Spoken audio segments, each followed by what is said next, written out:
Hi friends, ഇവിടെ നല്ല മഴയല്ലേ. മഴയത്ത് നമ്മളെ വീട്ടുമുറ്റത്ത് വന്ന് വീണൊരു പക്ഷിയായത്. അപ്പോൾ ഞാനിങ്ങനെ പിടിച്ചിട്ട് അതല്ലാണ്ട് പറക്കാൻ കളിക്കുന്നുണ്ട്. അതിൻ്റെ അമ്മയാണെങ്കിൽ വന്നിട്ട് കരഞ്ഞുകൊണ്ടിരിക്കുന്നുണ്ട്. ഉണ്ട്, അതിൻ്റെ അമ്മ കരഞ്ഞുകൊണ്ടിരിക്കുന്നത്. നമുക്കിതിനെ അങ്ങ് വിടാല്ലേ. പാവതാ അത് പേടിച്ചിങ്ങനെ നിൽക്കുമായിരുന്നു. നമുക്കിങ്ങനെ വിട്ടേക്കാം അല്ലേ. അതിനെങ്ങനെ പറക്കാനും പറ്റുന്നില്ല. നമുക്കൊരു കാര്യം ചെയ്യുന്നതിന് എവിടെയെങ്കിലും ഇങ്ങനെ വെച്ച് കൊടുക്കാം. അതിന് അമ്മക്ക് എടുക്കാൻ പറ്റുന്ന വിധത്തില് ഇങ്ങനെ വെച്ച് കൊടുക്കാം കേട്ടാ. അനക്ക് എത്തുന്നില്ലല്ലോ.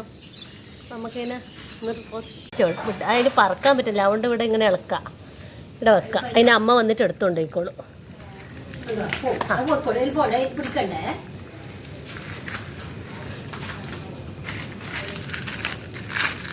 എന്താ അത് പോകുന്നില്ല.